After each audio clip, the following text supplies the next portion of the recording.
Olá pessoal, hoje nós vamos ler esse livrete pequeno, mas porém muito rico no conhecimento. O título é Nele, de Kenneth E. Hagin.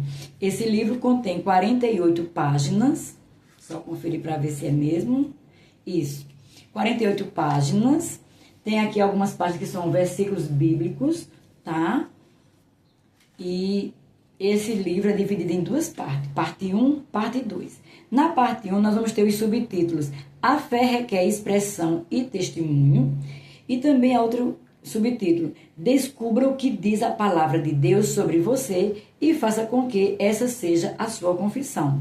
Na parte 2, vamos também ter dois subtítulos. O primeiro é A Grande Confissão e a segunda é o subtítulo Em que temos a redenção. Em quem temos a redenção. Parte 1. Uma lei espiritual que poucas pessoas têm em mente é a de que nossas confissões nos governam. Quando usamos a palavra confissão, há quem pense instintivamente em confessar o pecado. A Bíblia realmente diz: se confessarmos os nossos pecados, Ele é fiel e justo para nos perdoar os pecados e nos purificar de toda injustiça. 1 João, capítulo 1, verso 9. No entanto, esse é apenas um aspecto da confissão. A palavra de Deus tem muito mais a dizer sobre o outro ângulo, que é a declaração da nossa fé. Romanos 10, verso 9 e 10 diz: a saber, se com tua boca confessares ao Senhor Jesus e em teu coração creres que Deus o ressuscitou dos mortos, serás salvo. Visto que com o coração se crê para a justiça e com a boca se faz a confissão para a salvação. Isso não se refere à confissão dos pecados, mas confessar Jesus como Salvador.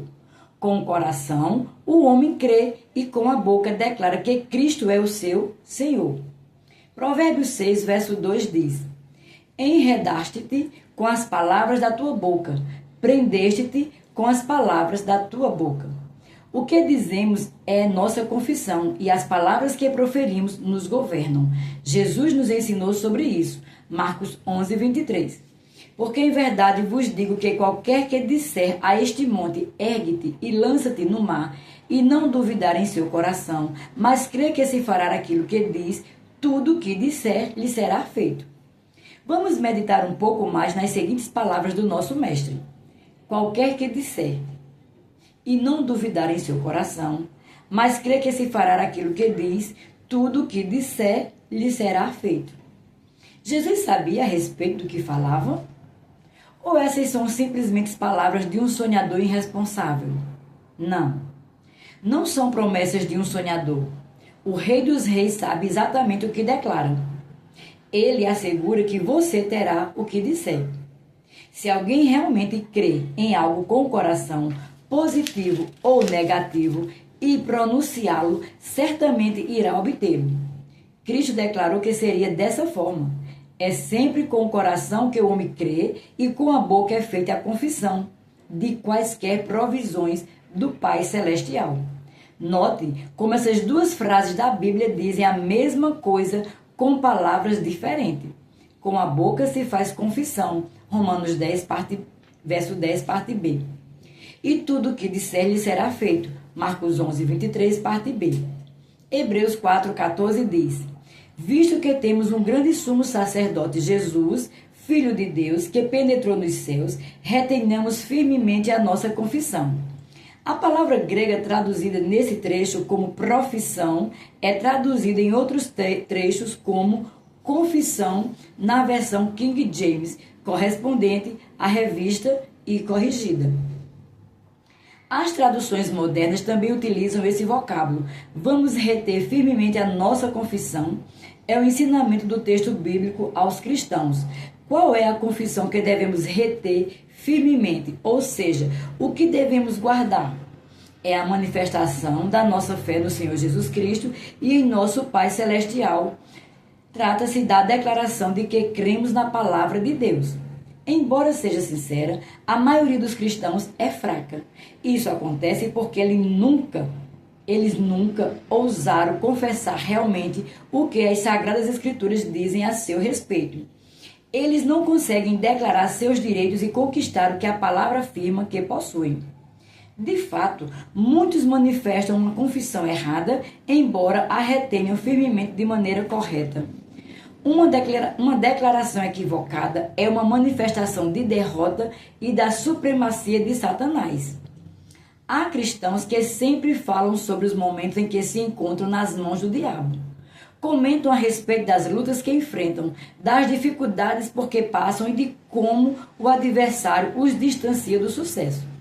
Além disso, dizem que o inimigo os mantém enfermos e os prende ao cativeiro. De acordo com o que Jesus ensinou, à medida que falam dessa forma, isso é o que lhes será feito. Sei que as pessoas não agiriam de tal maneira se realmente soubessem o que fazem, mas um tipo de confissão incorreta pode ser vista como um manifesto inconsciente de que nosso Pai Celestial é um fracasso. O Todo-Poderoso não é um fracasso. Isso não faz parte dos atributos de Deus. Quando uma pessoa fala em derrota, menciona as obras do diabo. O Senhor não pretende que a igreja seja derrotada.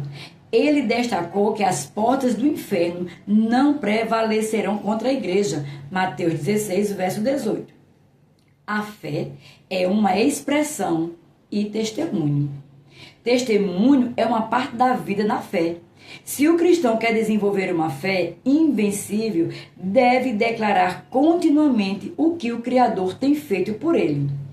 Quanto mais uma pessoa fala sobre isso, mais real o Senhor se torna para ela.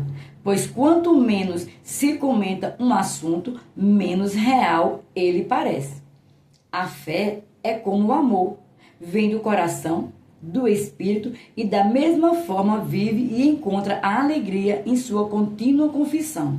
Na prática, quanto mais o marido e a esposa declaram seu amor um ao outro, mais o sentimento é fortalecido. Se repararmos cuidadosamente na vida de Jesus, veremos que desde o início do seu ministério público até o momento em que foi levado à cruz, ele sempre confessou quem era e qual seria sua missão em vida. Por exemplo, o mestre afirmou: saí do Pai e vim ao mundo. Outra vez deixo o mundo e vou para o Pai. João 16, verso 28. Esta foi uma confissão em 4 partes. Ela demonstra sua vida da encarnação até a ascensão. Uma das declarações mais corajosas feitas por Cristo foi: quem me vê a mim, vê o Pai. João 14, verso 9, parte B. Que confissão ousada! Se alguém quiser olhar para o Pai, olhe para mim. Em João 12, ele afirmou: e quem me vê, a mim, vê aquele que me enviou. Eu sou a luz que vim ao mundo, para que todo aquele que crer em mim não permaneça nas trevas. Versículo 45 e 46. Deixe-me repetir. O Senhor constantemente confessava quem era e qual seria sua missão em vida. Sim, alguém poderia dizer: mas era Jesus. Sei disso. E as Escrituras ensinam que o Salvador nos deixou um exemplo e devemos seguir seus passos. Então, temos de confessar constantemente quem somos, não fisicamente, o filho ou a filha de fulano que mora na rua tal, mas de acordo com a palavra de Deus. Essa é a confissão que devemos reter firmemente. 1 João capítulo 3, verso 12, na versão revista e atualizada. Vede que grande amor nos tem concedido o Pai, a ponto de sermos chamados filhos de Deus, e de fato somos filhos de Deus. Por essa razão, o mundo não nos conhece, porquanto não o conheceu a Ele mesmo. Amados, agora somos filhos de Deus e ainda não se manifestou o que haveremos de ser. Sabemos que quando Ele se manifestar, seremos semelhantes a Ele, porque haveremos de vê-lo como Ele é. Romanos, capítulo 8, verso 14, 16 e 17, parte A. Porque todos que são guiados pelo Espírito de Deus, esses são filhos de Deus. O mesmo Espírito testifica com o nosso Espírito que somos filhos de Deus. E se nós somos filhos de Deus, somos logo herdeiros também, herdeiros de Deus e co-herdeiros com Cristo. Por sermos filhos de Deus, somos herdeiros do Onipotente e co-herdeiros de Cristo. Confessemos alegremente nosso vínculo com o Altíssimo. De que forma estamos relacionados a Ele? Somos nascidos do Todo-Poderoso. Ele é nosso Pai. Ousemos assumir o lugar de filhos do Senhor e declarar o que somos. Outro subtítulo. Descubra o que diz a palavra de Deus sobre você e faça com que essa seja a sua confissão. Com frequência, as pessoas perguntam-me sobre o estudo da Bíblia. Embora eu tenha várias sugestões, essa é a única que apresento em todos os lugares aonde vou. Pelo fato de ser um cristão, ao abrir o Novo Testamento, em primeiro lugar, leio as epístolas. Elas são as cartas escritas para a igreja. À medida que você lê, verifique todas as expressões como em Cristo, nele, em quem, por quem e etc. Com um lápis colorido, sublinhe-as. Você encontrará aproximadamente 140 dessas expressões, a maior parte delas nas epístolas. Algumas, no entanto, não dizem exatamente o que possuímos em Cristo. Por exemplo, a saudação de Paulo em uma epístola é: saudai a todos os santos em Cristo Jesus. Filipenses 4, verso 21. Ela possui a expressão em Cristo, mas não nos diz coisa alguma dos nossos direitos, apenas que estamos nele. Encontramos ainda outras passagens que transmitem a mesma mensagem, mas não usam frases específicas que incluem nele. Ainda que digam quem o cristão é ou o que possui, uma vez que ele está no Senhor. Quando encontrar tais trechos, copie-as e então medite nelas. Comece a confessá-las e a garantir: este é quem eu sou. Isto é o que possuo por intermédio de Jesus. Veja que as confissões de fé criam realidades. No que concerne ao Pai, funciona assim: tudo o que possuímos é em Cristo. Ele o fez.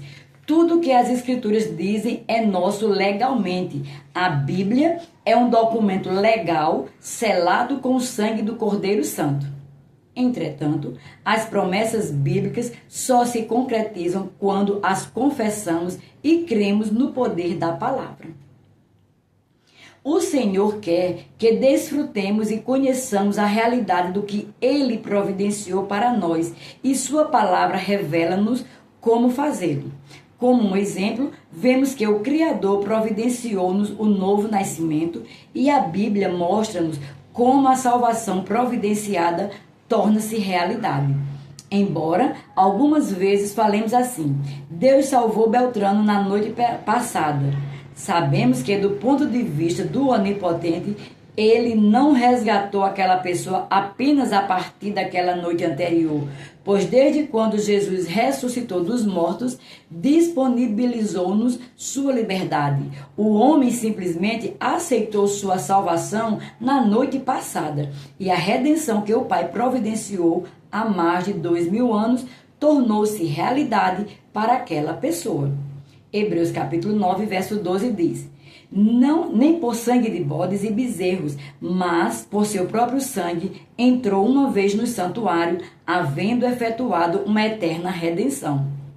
Jesus não teve de efetuá-la novamente, pois a provisão foi feita por ele. Romanos 10, verso 10, nos diz como obtemos a realidade da salvação em nossa vida.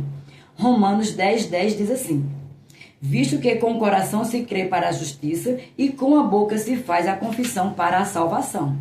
É sempre com o coração que o homem crê e com a boca faz declaração.